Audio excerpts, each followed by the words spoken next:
Thank you. Thank you really kindly for this wonderful introduction. I'd like to thank, of course, their old professors, Marion Westerman, the Philip Kennedy, the travel office who's had to change my travel plans several times. It really has been an illuminating experience being here, and I'm looking forward to next year. I'd like to refer, as Philip did, to the exhibition of Islamic art in the Emirate building, which will give you a deep insight into, let's say, the religious dimension of what we call the art of Islamic people. Quite different from the images that you will be seeing here. This will be a different exposure, a different dimension of Islamic art, probably different from what you might expect. And history is meant to be exciting and challenging. It's not always meant to be reassuring and comforting. So although this is my first visit to NYU at Abu Dhabi, the paper I will share with you actually began at NYU, the Institute of Fine Arts, many years ago as a seminar report for my mentor, Professor Richard Eddinghausen. It's not a paper that pleased him very much. Too interpretive for his German intellect, perhaps the reason that I never chose to publish it. Nevertheless, I would like to note in commemoration of this great man, this great scholar, that the two most important objects in this paper, the Freer Canteen and the Freer Basin, were actually acquired by, by Richard Eddinghausen for the Freer Gallery, which was one of three important collections that he helped to develop. One of the research projects vanguarded by Eddinghausen and other scholars of his generation was the question of artistic contacts world and Europe, a project that has witnessed considerable expansion, especially in the last 15 years. Books and exhibitions dealing with artistic exchange during the Crusades, the idea of the convivencia,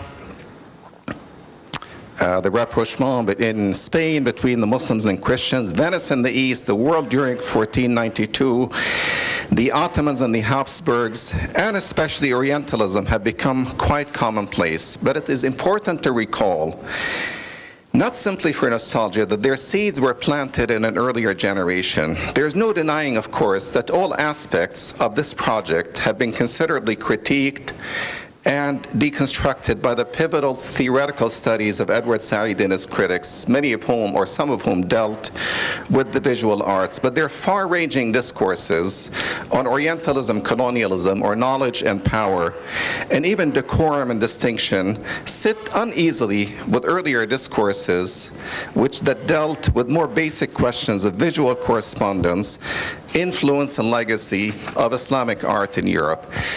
I'm not claiming that my small contribution here will resolve this theoretical division, but at least I'm aware of it. Oh, some more of these. This paper takes a new look at a group of Islamic metal and glass objects with Christian images that were mainly produced in Syria and in the Jazira. The Jazira is a territory that now is shared by northeastern Syria, northwestern Iraq, and southeastern Turkey. But at one point, it was kind of a cohesive entity. So Syria and the Jazira in the 13th century, once startling because of their incongruent iconography, these objects have become quite frequently studied, becoming in the process normalized within the emerging discourse of multiculturalism and cultural exchange in the art. Earlier studies have generally focused on iconographic sources and the makers of these objects, while more recently, some scholars have dealt with questions of clientele, reception of these objects, and their role within a sophisticated and multicultural medieval Islamic milieu. But despite their erudition, these studies have not succeeded, I believe, in suggesting a context where the process of cultural contact would have taken place. Even more, these studies have not clearly identified the manner by which these objects were able to cross the all-important barrier of religious identity. We have to acknowledge that there is a barrier. And the equally important rules of decorum, rules that governed the production and consumption of art objects in the medieval world. Indeed, and I'm just showing you a sampling of them now, but we'll return to them. Indeed, the use of Christian iconography in these objects was, if indeed, the use of Christian iconography in these objects was a mark of sophistication and distinction, as some writers have proposed, it remains to be seen whether this was social and cultural distinction or whether it had any religious significance. So the main purpose of this paper is threefold. First, to reassess the difference presented by these objects. Second, to propose a new context within which this difference would have been resolved. And third, to examine the role of these objects as objects of distinction for an enlightened clientele. I will begin briefly by reviewing the historical context in which these objects were produced. I will then proceed to examine the iconography of these objects, paying special attention to their sources and variations. I would then like to propose a context within which this artistic exchange would have taken place, which in turn may have led to the acceptance of these otherwise unusual objects into a complex medieval Islamic society. Now, since these objects belong to a specific period of Islamic-Christian relationship, whose dynamics cannot be generalized to other periods, I would like to briefly review this relationship during the period of Crusades as an historical context for the objects under consideration. By the 13th century, Islam and Eastern Christianity had coexisted for 6 centuries, an epoch that began with Islam as a minor incursion within a world of Christianity and ended with islands of Christianity within a sea of Islam. From a minority culture greatly influenced by surrounding cultures, in particular Byzantium, Islam had become a source of cultural emanation within and outside the region of the Near East.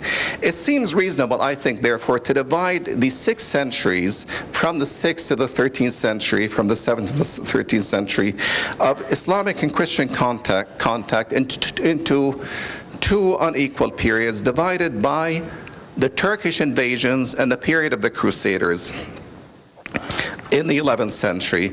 In the first 2 or 3 centuries, Eastern Christianity remained in contact with Byzantium and with the still vibrant centers of Christianity such as Antioch, Edessa, or even Baghdad itself.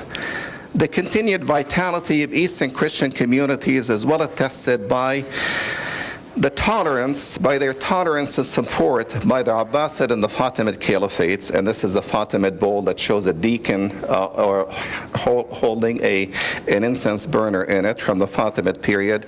And we know that the Abbasid and the Fatimid caliphs employed many Christians in important positions in the Diwan and in the medical professions. Indeed, the continuing vibrancy of Christianity in the region is also well attested by a number of churches and monasteries that survived and even prospered well into the medieval Islamic century. In fact, the persistence of late antique architectural forms, which you can see in these moldings, in these churches, such as Mar Yaqub in Midyat, St. Helena in Aleppo, Deir Zafaran, seem in keeping actually with the style that was available in Constantinople at the time. So I'm suggesting still a close linkage well into the 7th, 8th, maybe even the 9th centuries. Now, the second period, and more examples of that, of Christian churches and monasteries in the Middle East. The second period begins with the Turkish invasion of the 11th century and ends about 2.5 centuries with the final expulsion of the Crusaders in 1290. And this is a map of the crusading world. Initially, the Turks, when they first take over this part of the world, appear somewhat naive about accepting all forms of Christian and even Jewish pietistic practices. But the Crusades actually shook this attitude and hardened anti-Christian positions. For throughout the 12th century, we witness really what one would have to call the victimization of local Christians. And it's in different parts of Syria and the Jazira, in Aleppo and Edessa and Mosul, including the confiscation and even the demolition of some of their churches. This process continued even under Nur-ad-Din Zenki, Mahmud ibn Zenki in the 12th century, who despite his personal piety, and I hate to say anything bad about him because I wrote my dissertation about him, but the fact is that he felt that he needed to keep the Christians at bay as almost as fearing that they would serve as a fifth column within a crusader, within working for the crusaders. And he exercised some rather intolerant measures against the local Christians. It is important to note, however, that this oppressive policy seems to have diminished around the year 1190. Largely due to the fall and quasi-partition of Jerusalem in 1187. 1187 is the Battle of Hattin, and following it, there's a period of kind of rapprochement between the Ayyubids and the Crusaders, probably motivated, if anything, by what one might call war fatigue. Eventually, people get tired of killing each other, we hope. During this period, Europe seems to have lost its earlier fervor for the Crusades and turned to its internal dynastic and religious affairs. This curious modus vivendi seems to have resulted in the softening of religious bigotry on both sides and the opening of some cultural exchange, a situation that lasted up to the beginning of the Mamluk period in 1290, when they finally expelled the Crusaders. So we're really only talking about a period of maybe 100 years at the most, when this exchange was quite vibrant. The 12th century also witnessed a weakened Byzantium, which had already been invaded by Venice and nearly vanquished, and this seems to have lessened the impact, the influence of Byzantium over the Christian Arabs, leaving them more than ever removed from the influences of the Mother Church and left to their own devices.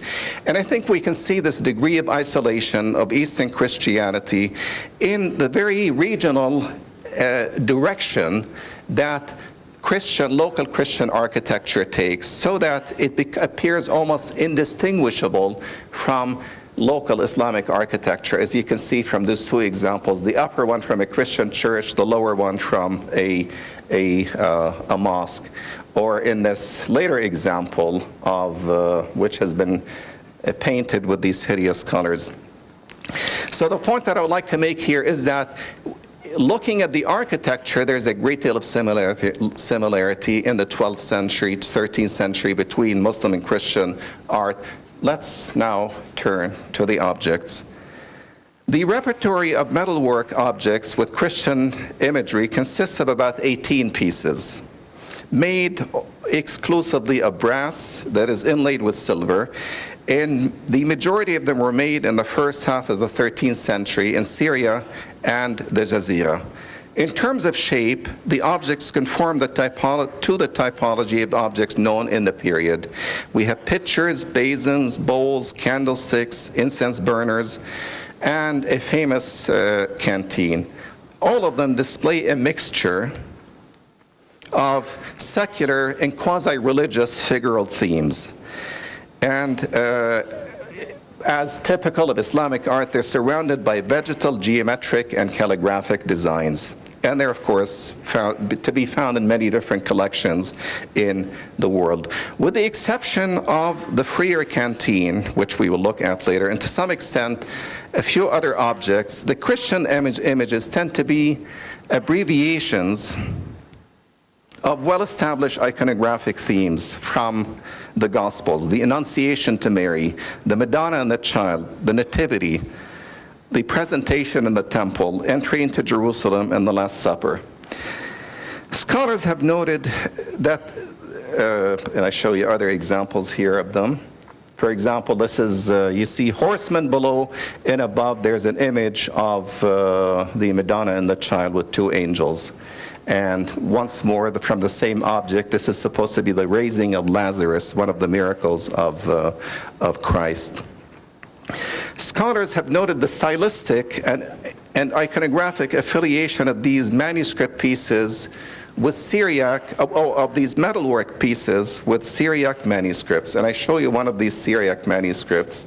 Both show the flight to Egypt. The one on the metalwork is in reverse, but very similar iconographic, very similar depiction of this theme from the infancy cycle of Christ.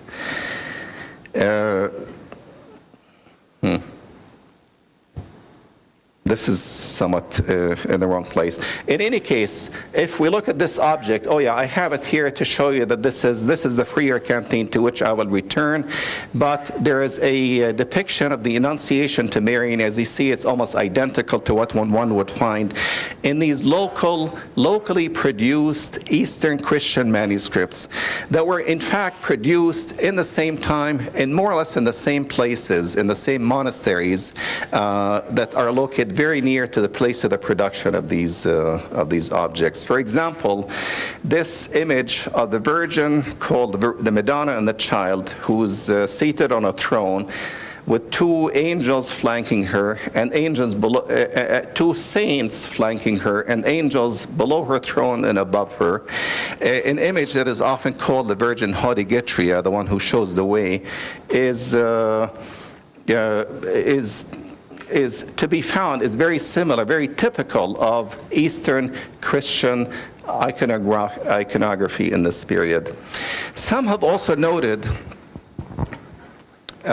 some of the discrepancies that one sees in these depictions. For example, this is the detail that we see here from the freer canteen, and as you see, it's an elaborate representation of the Nativity of Christ, and below it, the washing of the child. These two iconographic themes, the birth of Christ and his washing, are not usually depicted in the same manner, in the same manuscript, except in Eastern Christian manuscripts, and I think this shows further the connection between the two.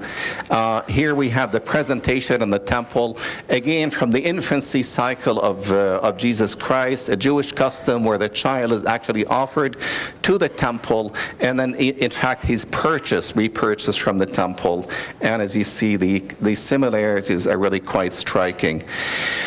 On the other hand, the depiction, the iconography of these images is quite different from Frankish, from Crusader manuscripts, which tended to rely more on English and French sources. So the connection is really with the locally produced manuscripts, as you can see again here in the entry into Jerusalem. The entry into Jerusalem is the beginning, of course, of the Passion cycle, because a week after that is when Christ is placed upon the cross.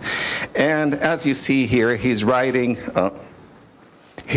side saddle and entering into again, the image is in reverse, the one on the freer canteen and the metalwork pieces, but he's entering into a city that is supposed to be Jerusalem, and he's being received by the bishop of the city, by the elders of the temple. And as you see, children on both sides are tossing garments on both sides of his. Normally they should be on one side of him, but for the sake of symmetry, which is more of an Islamic motif, we have children on both sides. Scholars have also noted the iconographic problems, the sort of, let's say, the mistakes that are made by the maker of these objects. Now, those of you who know the Nativity of Child, the birth, he was born in a manger, of course, and there was in the manger an ass and a bull, a donkey and a bull, two animals only, whereas you see three animals. I can't point here because, oh, here it is, yes. You can see three animals here instead of the canonical two. There should be water coming out of this pitcher, and there's no water. There should be rays coming out of the the Star of Bethlehem, and they're not depicted here. So clearly there is a kind of some liberty is taken, or maybe some mistakes were made in these representation. As far as the makers of these objects, some of the objects are signed. One is signed by Ahmad al-Mosili, who can only be a Muslim because of his name. Others are signed by someone, his name is Isa bin Salama, who is most likely a Christian, but a Christian not working in a monastery, probably working in the market. Only one of the objects we know for whom it was made. It was made for an Ayyubid ruler. His name was Salih Najmuddin Ayyub. Now, despite their variety, these the iconographic themes represented tend to be narrative and completely devoid of images of the passion cycle of Christ. There are no representations of his torments, of his crucifixion, of his ascension, or his anastasis. In that respect, they really are quite different from properly. These objects did not serve a properly Christian function, such as this object, which was recently discovered, which has a function in the church. It's a flabellum. It's a way of dispersing the incense in the church. So these objects that I mentioned have no role in the baptism, in baptism, in communion. They were objects for a different purpose.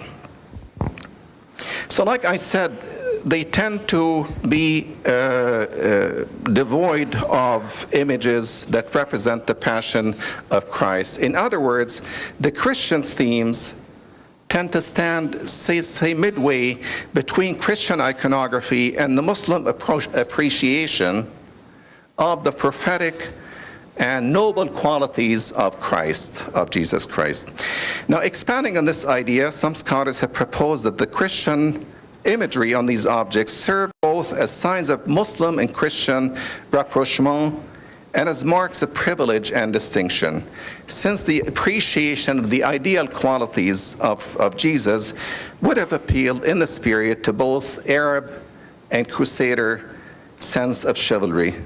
Grabar, the doyen of our field still, has recently concluded that the period that followed the recapture of Jerusalem in 1187 permitted an acceptance of identifiably Christian but non-threatening motifs as a sort of worldliness acceptable on secular objects. And I think we should emphasize that these are really secular objects. And he adds that this contemporary taste would have been the result of the presence of the Crusaders in the Levant. I'll return to these reasonable conclusions after addressing a few nagging questions. The first one is, where would have Muslim craftsmen come across Christian prototypes to imitate? Possibly the manuscript, as we've seen, but the manuscripts themselves were in a place.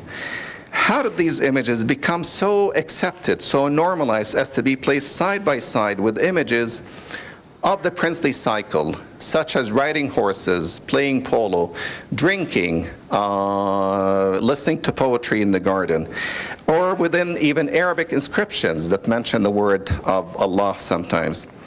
Indeed, how were these religious images turned into signs of social distinction, signs that have transgressed the crucial barrier of religion? The question of context came to me a long time ago, 2 decades ago, when I was traveling extensively in the region of the Jazira, and when I visited a number of still standing monasteries, including Mar Yaqub, St. Jacob, Deir Zafaran, all both in Turkey, Mar Bahnam and Mar Matta in Iraq, and I'll show you some examples of them.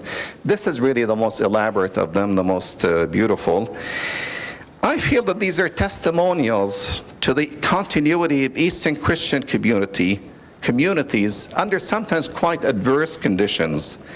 And these monasteries, more than anything, were known for their vineyards and for their viniculture.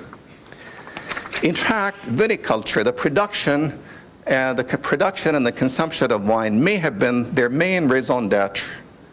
And even their sotto voce, their sort of silent tolerance in medieval times. I would like, therefore, to suggest that this unexplored context where such contact, this cultural contact took place, is in the monastery, in these Eastern Christian monasteries, an institution of great antiquity and resilience in the Middle East, and one in which we know considerable cultural contact is known to have taken place. Now, since wine production, I'll stay with this, since wine production and sale were forbidden to Muslims, it was quite common for some local inhabitants, whether we call them Muslims or not is not insignificant to me. It was quite commonplace for them to seek these monasteries for the purchase and consumption of wine, a practice that continues until today in Turkey, Lebanon, Syria, and Iraq. I've even witnessed it myself. I was once in Marion and talking with some fellows at the cafe, and I said, well, do you ever go to the monasteries to drink wine? And said, oh, no, of course not, we never do that. And then suddenly they're nudging each other, and it's quite apparent that at least for some of them, it was still an ongoing practice. We know there are numerous poems that describe these episodes, and although they focus mainly on wine and its effect, they also describe the pleasant surroundings, the plentiful food, and also the handsome monks and deacons waiting on them. It's a subgenre in Arabic. It's called al-khamriyat. The general genre is called the khamriyat, the wine poetry, but a subgenre of it was common enough to warrant its own specific name, Adab al-Adira, the literature of monasteries. I feel that the rich literary and artistic exchange that took place within these monasteries may have facilitated the transmission of these images, these artistic motifs. Now, what would have the educated Muslim visitors of the period seen in these monasteries? Interestingly, what they saw did not differ a great deal from their own architecture. Basically, like their mosques, these monasteries were largely inward-looking, facing structures, except for some, and I show you one here, Mar Bihnam, some impressive stone and marble portals. Mar Bihnam, which looks like nothing from the outside, near Mosul, is one of the best preserved of these monasteries, and it has really all the characteristic forms of medieval Islamic architecture. Oh, this is not it. This is, okay. All the characteristic forms of medieval Islamic architecture, including arabesque, geometric ornament, suspended forms, Arabic calligraphy, all within, I mean, here's a wonderful example. This is a detail of a portal from Mar Bihnam. On the top, there is an Arabic inscription. Below it, there's a Syriac inscription. Then we see images of lions, serpentine, almost dragons, which ultimately allude to the miracles of Mar Bihnam, who's conflated with St. George and the dragon. Below that is a cross that is almost unnoticeable within this kind of very, how shall I say, medieval Islamic repertory. You even have one of the most quintessential features of Islamic art, the muqarnas. And here there's a wonderful muqarnas. This is the date of this is about 1220. That is the crypt, on top of the crypt of a saint, surrounded by the usual ornamental framework. I mean, this wonderful cross within a bed of arabesque.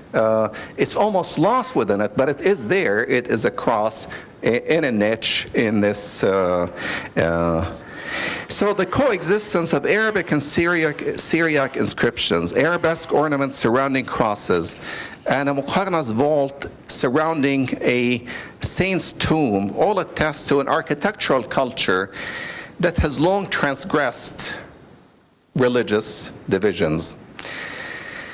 These typically medieval Islamic forms are actually repeated in a number of churches, and I've showed you some examples of those. And they're quite, by pure chance in 1985, I happened to be visiting one of these monasteries, and they had just done a small excavation in the main aisle of the church, and they uncovered a series of fragments that I hope you'll find them as interesting as I did. Some are these relief fragments for a sacramental table in the shape of interlaced dragons. These are from a church that were a monastery from the 13th century. Others had tombstones, and I really wanted to show you some of these tombstones and to translate it into Arabic. هذا ما تطوع بعمله العبد الخاطئ الفقير إلى رحمة الله تعالى مسعود ابن عيسى مسعود أبو الكرم رحمه الله. The formula is, first of all, it's in Arabic. Secondly, it is practically indistinguishable from what you might see on an Islamic tombstone. This is another one, approximately from the same period. And here, it begins even Bismillah, but not Bismillah ar-Rahman ar-Rahim. Bismillah al-Muhyi, Ghaffar dunub al-Khataya. Oh, I'm sorry, here I'm going on in Arabic. This is what was been offered by the slave, the sinner, the impoverished for God's mercy, and then it gives his name, and then gives the name of towards the end, may God have mercy upon him.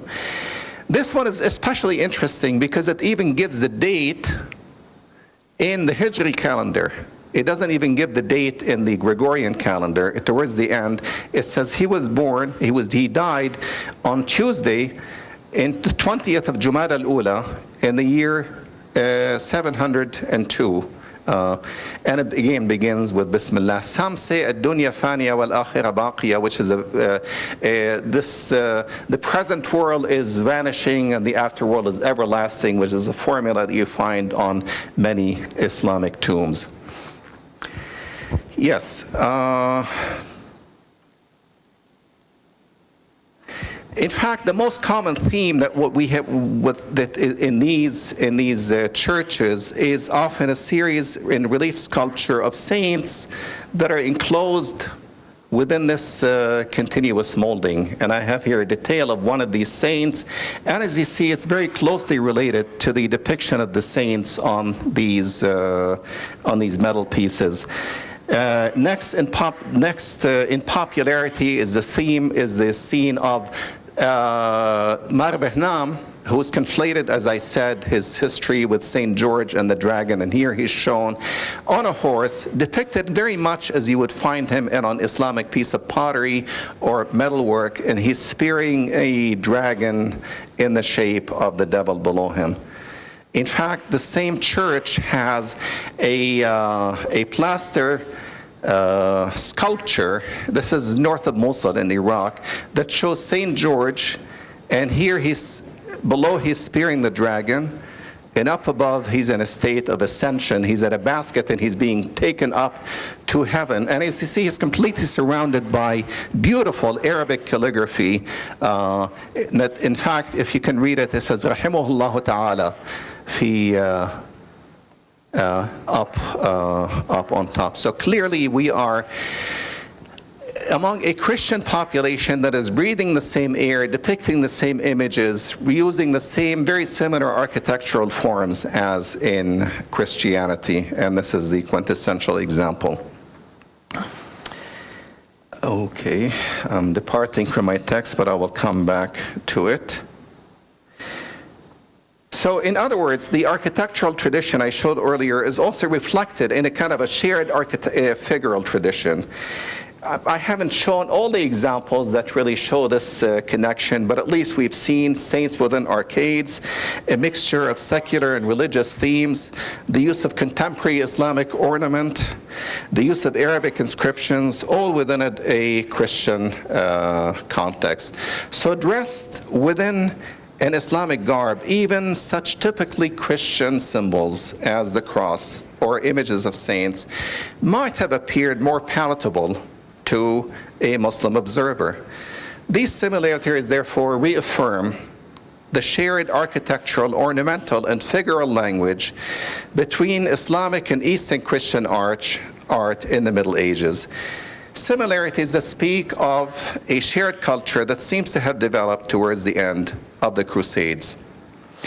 Were these monasteries then the interface between Muslims and Christians in the Middle Ages? And did this exchange lead in time to artistic exchange? There's no question that the poets were inspired by what they saw, what they felt, what they tasted by these monasteries. Could the visual artists and their patrons be so far behind? While agreeing that with the idea that these images served as signs of privilege and distinction, it seems likely that they also referred to the monasteries themselves, where the artists and the patrons would have seen these images. Furthermore, I would like to propose that these images referred to wine drinking in these monasteries, a practice that brought Muslims and Christians, at least certain Muslims, poets and deacons, dilettantes, and artisans. This suggestion gains further support when we look at a smaller group of enameled glass objects that were also made in Syria in the 13th century. This one is a drinking horn. It's been rehoused in a Gothic golden stand, but the original object was produced in Syria. And as you see, it has Arabic inscriptions on it, but it also has images of saints. Another object, two beakers actually in the Walters Gallery. One shows the scene, a depiction of a monastery here. And on the other side, it shows an image of, most likely, an abbreviation of Jesus Christ entering into Jerusalem. These are objects clearly intended for the consumption of wine. The last object is really quite amazing and spectacular. It only came on the market about 15 years ago. It's owned by the Furusea collection, and today it's in the Institut du Monde Arabe. Nearly everything in this object, this bottle, it shows Christian monks working in fields against a backdrop of monastic architecture. All of them are involved in some aspect of viniculture, planting the vineyards, reaping the harvest, stomping the grapes, and even storing the wine. I hope you can see that. Unlikely to have served any liturgical function, these glass objects, I think, present yet another layer of this lively cultural exchange between Muslims and Christians, an exchange that seems to have taken place within the context of the monastery. So the metal objects with Christian iconography in these enameled glass objects, in a very typically 13th and 14th century Islamic style, describe, I believe, a shared culture, or one could say a viniculture, of conviviality, of poetry, and of art. As a group, they refer to this leisurely activity that both transgressed and reinforced social and religious barriers. By depicting Christian imagery on luxury objects, the owners of these objects demonstrated their social privilege and distinction, both as connoisseurs of fine drink and of the common culture that linked Muslims and Christians in this period of active exchange. Drinking, like humor, is a great equalizer.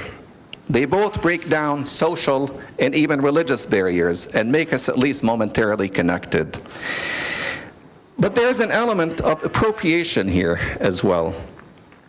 As the dominant culture, in this case Muslim culture, sampled practices, ideas, images from the weaker culture, in this case Eastern Christian culture, and reused them in an entirely different context from their original intention. A degree of trivialization, or at least simplification of, or maybe perhaps even the weakening of the religious significance of these objects, seems inevitable in this cultural encounter. In the end, taking place in monasteries whose very architectural qualities also shared in the same bicultural ethos, these encounters reflected and reinforced the requisite chivalric, gentlemanly qualities of this period as marks of social distinction in the sense intended by the French theoretician Pierre Bourdieu. These Christian images entered within a medieval ethos of decorum that was as short-lived as the culture that supported it. They only lasted, this period only lasted no more than 50 or 60 years. Other periods of interaction, possibly even deeper and more long-lasting than I have discussed here, existed, such as in Al-Andalus, or maybe even in Ottoman Turkey. But none have left the same vivid and unusual visual trace as this one. Many questions remain to discussion, which I hope you'll be kind enough to share them with me. Thank you.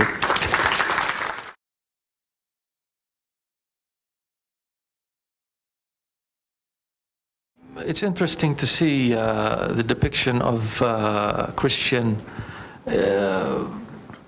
Christ and Christian themes and topics in this Islamic thing, suggesting that a Muslim would actually go and depict one of the prophets. Am I looking at this, or am I considering this in a more modern context, or were they much more tolerant during those times? I think the question relates is, was this a product that they were doing on a commercial basis just to make money, like for tourists? Or, what would you comment? I mean, take us back to that period, please. Thank you very much for this wonderful question. And certainly there has a lot been said about that. Let me begin with some facts. Some of the objects are signed by artisans. And as I said, one apparently, undoubtedly from his name, is a Muslim, Ahmad bin Daki al-Mawsili. Another one appears to be Christian, but even the Christian was not working in a monastery. He probably was working in the market.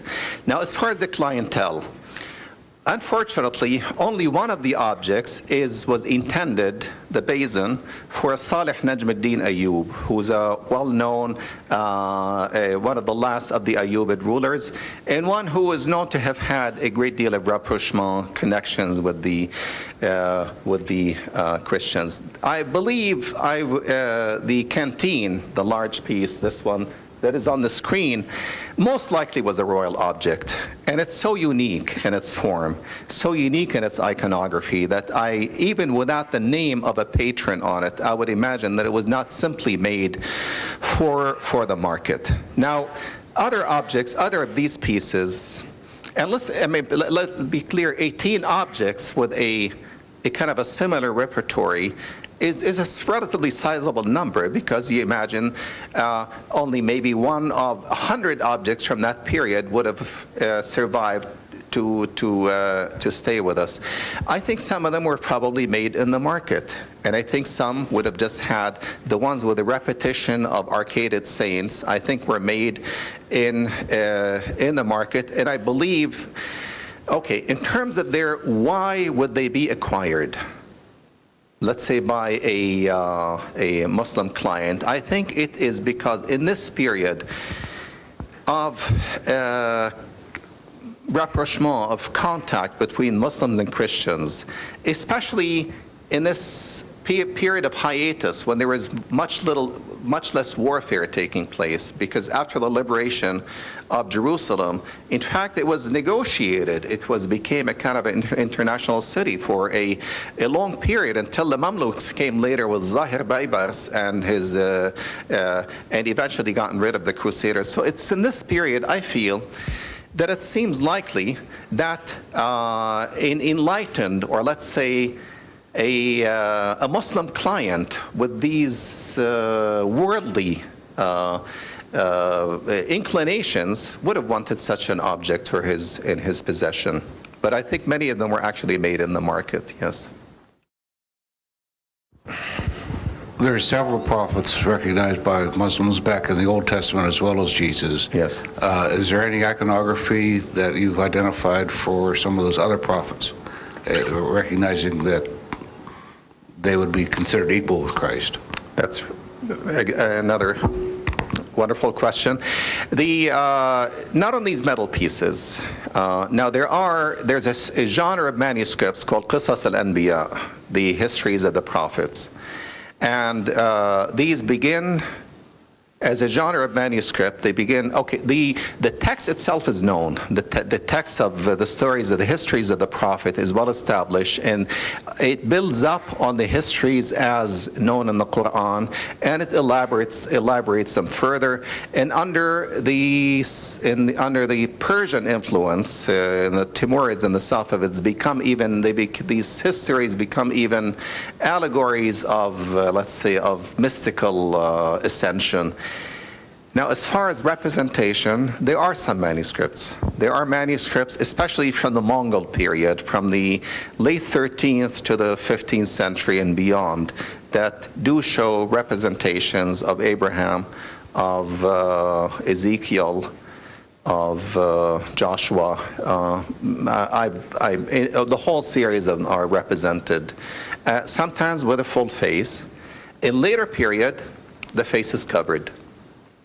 Either with a veil, or sometimes the head is completely replaced by a rose or something. Yeah. I have a somewhat of a question, but also an observation to make. It's sometimes quite easy to overlook the fact that we're talking about regions rather than nations, yes. Particularly Syria as part of the Middle East, and particularly Asia Minor within the Byzantine period. They were regions where I would say, from what I've read, Muslims and Christians coexisted, both as artisans and both as people who practiced their religion. So, on the one hand, we do look at the pictorial images, the icons on these vases and the various iconography that you showed us. But on the other hand, I think the whole idea of artisans sharing skills and turning their skills into a kind of sharing process took place precisely because they didn't think of themselves as belonging to a nation state.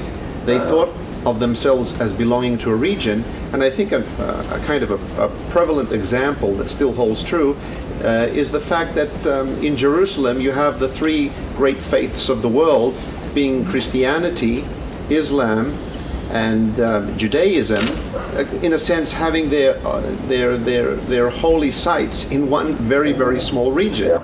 Sometimes in the same building. Exactly. So the fact is, I think that we overlook that people coexisted and mingled a lot more, and the case you brought was the monastery, where Muslims would socialize within a monastery for various purposes, for various reasons. It could have been exchanging ideas about faith. It could have also been exchanging ideas about certain skills that they shared. The great question again, and I completely agree that in the marketplace, ideas were exchanged, and I thank you also for pointing out that this is a regional phenomenon. It is not to be restricted to a nation, because nation states did not exist. On the other hand, religions existed, and these people belong to a religion. And the idea of including Christian images in an Islamic object should not be so normalized as to be accepted without any critical assessment. Let's reverse the question. Are there really any Christian images of this, or Christian objects in this period that have the word La ilaha illallah on them, for example? Are there, is the reverse available? The fact is not. We don't really see that. So I think I'm agreeing completely with the thrust of what you're saying.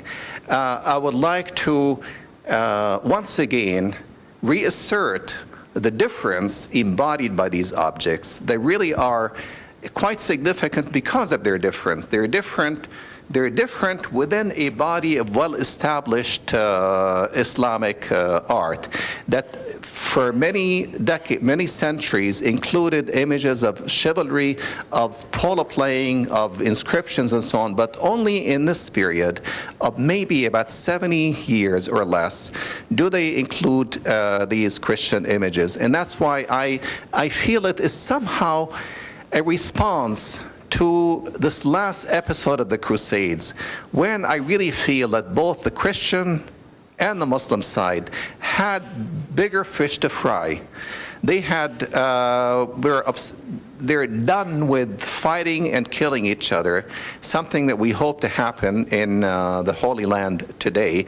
At some point, as it happened in Lebanon, after 10 years of civil war, people get tired of killing each other. And I think this seems what to happen in this period. And it seems to have opened up the minds of people, especially I would say, the enlightened Arab clientele in this period, to look at the Christian brethren in their milieu, in their surroundings, and to respond visually to their artistic heritage, in some ways to appropriate it, to assimilate it.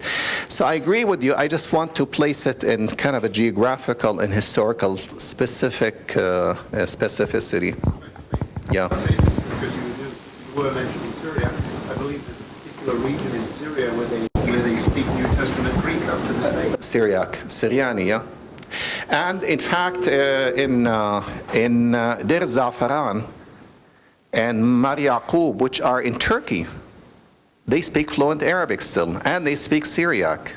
And I sat with them I stayed a few days actually with them, and they're an extremely impoverished community. They might be doing better now, but they really hold on very dearly to their Syriac, quasi-Arabic identity, despite the fact that they live in a country called Turkey. I'd like to comment on the historical period slightly before the period you talked about, because I think many of the processes and things that you're talking about actually occur much earlier. Something you didn't mention, of course, is about sort of Nestorianism and the Church of the what? East. Nestorianism. Yes. And the Church of the East. And of course, we have Christian iconography, even artifacts from sites, even in Abu Dhabi, from Sabaniyas Island. We have a church and monastery, and throughout the Gulf. Really, from what period? It's from 6th to 8th century AD. And we have at the same time we have a church on Failaka Island, Al Qasur, right. Karg Island, and Iran. We have a Jubail, a church in the eastern province of Saudi Arabia. So there's a whole chain of things. So I think a lot of the processes that you're talking about, I agree. Okay, it works for 12th, 13th century, but I would place many of these interfaces between Christian art and also the early Islamic art as much earlier. Something that I noticed a number of years ago when visiting Dubai was that in Jumeirah, where there's the so-called Abbasid palace residence remains, the plaster remains of the architecture of the building there are remarkably similar to some of the pieces from the church on Sabaniyas Island, which is something that's not really remarked on the literature, but you have Christian crosses, you have bunches of grapes, you have scrolls, you have fleur-de-lis. Of course, there's Sasanian influence on that as well. So I would just say that some of the processes you're talking about are there, but I would say that the interface is actually much earlier in that critical time period there, where you've got the Church of the East, you've got Sasanians, and you've got arrival of Islam, and you've got a very interesting borrowing and using of this imagery by different people as a sort of regional kind of complex. Very true, and I entirely agree with the thrust of your assessment. I would like to make just a small comment about it. It is no doubt that there's continuities.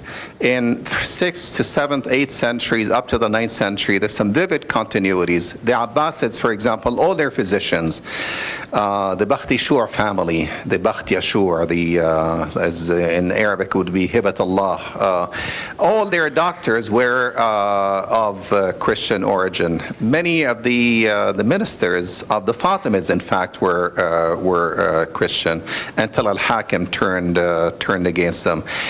I feel that this process of continuity and interface seems to have reached a point sometime in the 11th century, when there was some kind of a rupture. Al-Hakim turned against the Christians. There's no question about that. Nuruddin Mahmud ibn Zanki, who was, he was my hero for a long, long time. When I read his history in Bar Hebraeus, and in the Antiochian scholar Yaqub al-Antaki, I forget his name, but definitely when you read about him in the writings of Syriac Christian writers, he's not described in a positive light. He has actually went on, I would not say a rampage, but he sent one of his well-known theologians, his name again escapes me, to go and assess new taxes on many of these monasteries to make sure that they had not built or expanded any of these monasteries. Look, I don't want to go there maybe, I don't know, but there are some repressive measures, and I believe that they were motivated, or a kind of the victimization of the local Christians, I believe, was a response, a poor response maybe, to the Crusades, and probably even to the zealous ignorance of these Turks who had moved to this part of the world and were not aware of the complexity of its culture. So I think there is a kind of a period when what you said does not obtain anymore, and that's why I feel that this somewhat later period is of interest. But thanks for the question.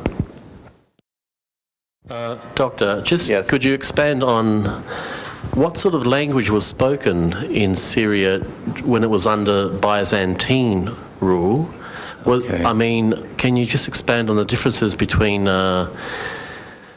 spoken and written Syriac as opposed to Arabic, and the continuities and the differences, and did one transform the other, and how? Because I'm a bit confused about Syriac and Arabic and their relationship.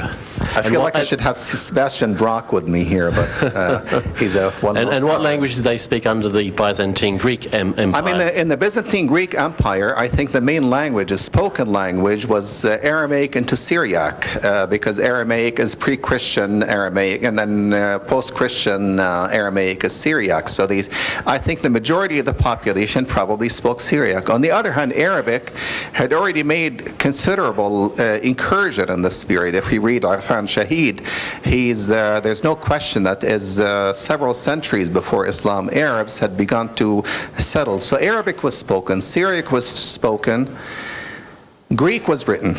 Greek was the language of the registry, of the chancery. Yeah. Now, eventually, Arabic would replace Syriac as a spoken language. Were they related? They're closely related. Very close. My colleague Steve Humphreys, who's very good in Arabic, picked up Syriac in a matter of months. I've never been able to do that. Yes, I'm back on.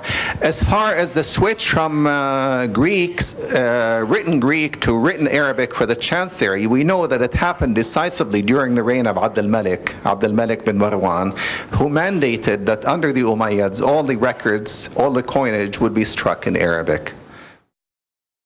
Well, my question is more related to the previous question, which has to do with pushing the design elements. Thank you. Pushing the design elements further back. Yes. And I'm wondering about the role of the design elements from late antiquity coming into both areas.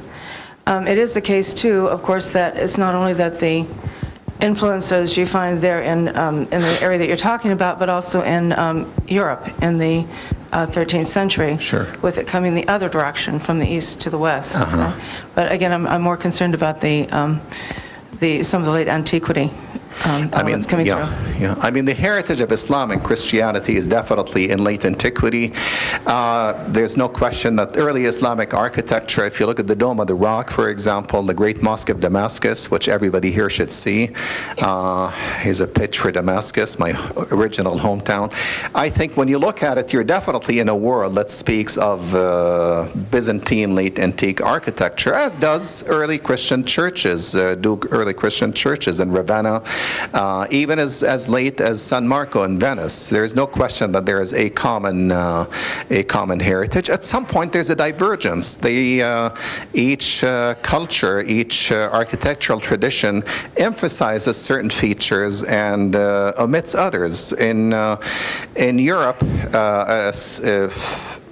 figural painting and then eventually sculpture rise to the forefront. In the Islamic world, they're diminished.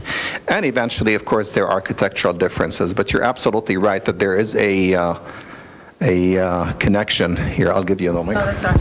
No, I was also wondering more specifically about the figurative work that you were showing, for example. Yes. Which looks very much like the figures from late antiquity that began to appear early in Christian art and then move on. That's a really good question. Absolutely. And in fact, yes, there is in fact in this period, if you look at the Arab painting, and this is not a presentation on Arab painting of this period, of the 12th and 13th centuries, is very closely linked, very closely related iconographically in terms of the face types, in terms of the way figures are depicted to Christian manuscripts of the same period as well. I would like to return to the language of form. And I wonder, usually in Western art, in medieval Western art, when we look at representational images, there is a clear relationship between the theme of the representation and the function of the object. Mm-hmm. So one of the questions that I had when I look at these objects, is there any relationship left, or perhaps a new relationship between the specific themes that are represented and the function of the object?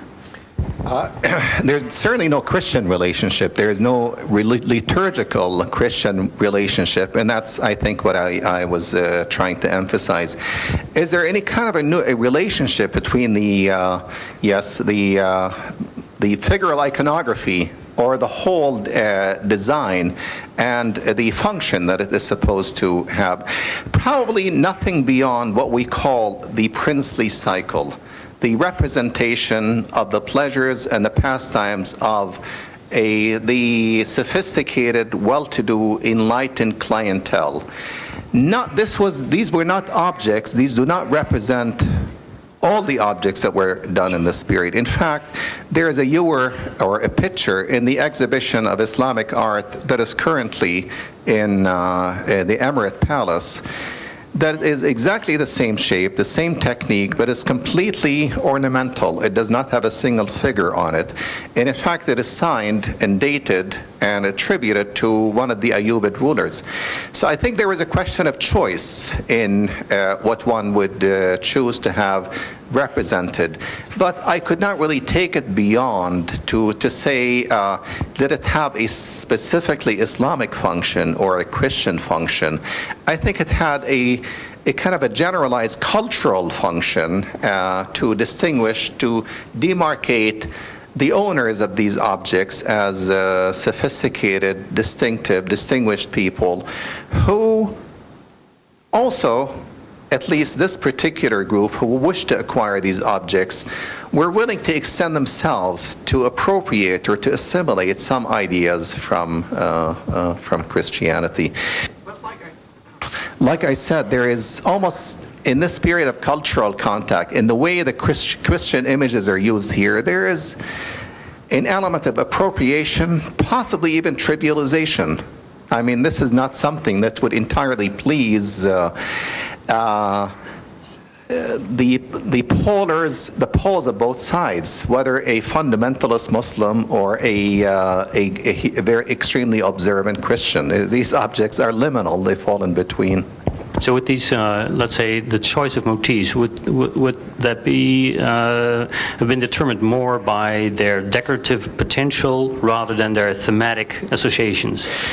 I think there's, as I mentioned and others have, some motifs are deliberately omitted. There is no crucifixion. There's nothing from the passion cycle of Christ. They tend to be narrative. They tend to emphasize the infancy cycle,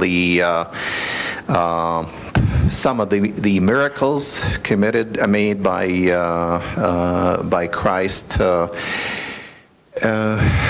What much more? Please help me. Well, I would tend, actually, when I look at these objects, I would tend to think that they are chosen for their decorative potential, and there is a kind of a disengagement between form and content.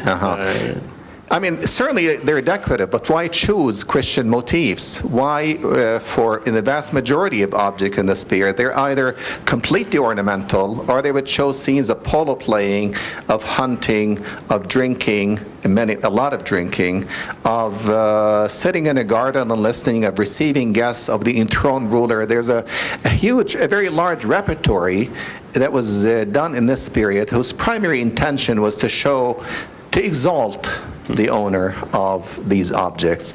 And this is where I would like to see this as well. But I don't think it's really very easy to look at all of Islamic art and say it's merely ornamental. I think it is possible to read some intention and attempt at iconography in it. Thank you. Actually, my question then is maybe in the other direction. Instead of, I'm wondering, do you see anything perhaps even transgressive as when you talk about these being perhaps a mode of distinction in Bourdieu's sense? There is, at least in the contemporary tradition, a sense where people of privilege and power can be more transgressive in the sorts of things they own. I think there's an element of transgression, definitely in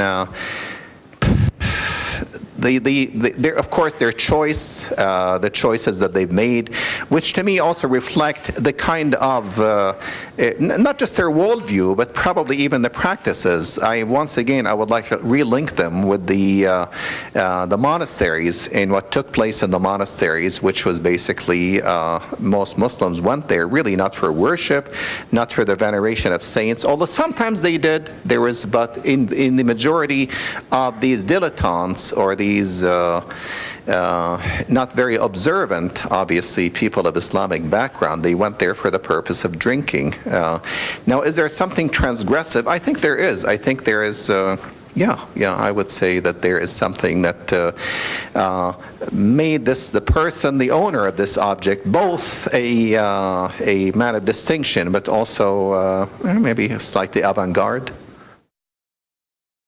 How much is this just a small movement of people that's trying to assimilate into what is the dominant culture at this time? Don't we see modern parallels with the way American culture has swept across the world now, and a lot of even Arabic art today reflects Western style and design. Could this be the same thing as just a group of Arab Christians who are reflecting what is the dominant art at that time? What is the fashion? Right. First of all, we cannot really say that they're Arab Christians, because at least one of the owners of these objects was an Ayyubid Sultan, and also two of the objects were signed by a Muslim artisan. Now, in fact, I would see them quite opposite from the way you're seeing them. You're saying that today, most artistic production, in fact, as early as the late 19th century in Turkey, in Egypt, and most commonly in the Arab world, is heavily impacted, imitative sometimes, of norms and styles available in the West. This is almost the opposite. These are advanced craftsmen, because these objects were really very beautiful objects and very sophisticated objects and not easy to make. In fact, they would eventually be created by European artisans in Venice and elsewhere.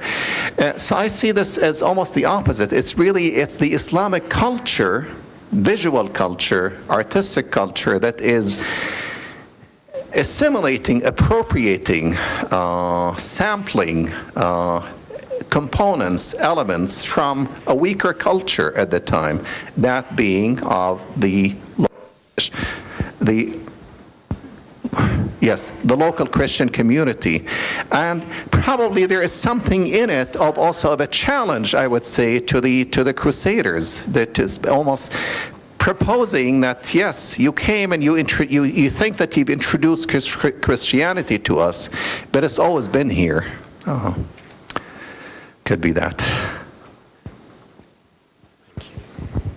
Thank you very much indeed, Yasser. Let me just end with a statement of principle.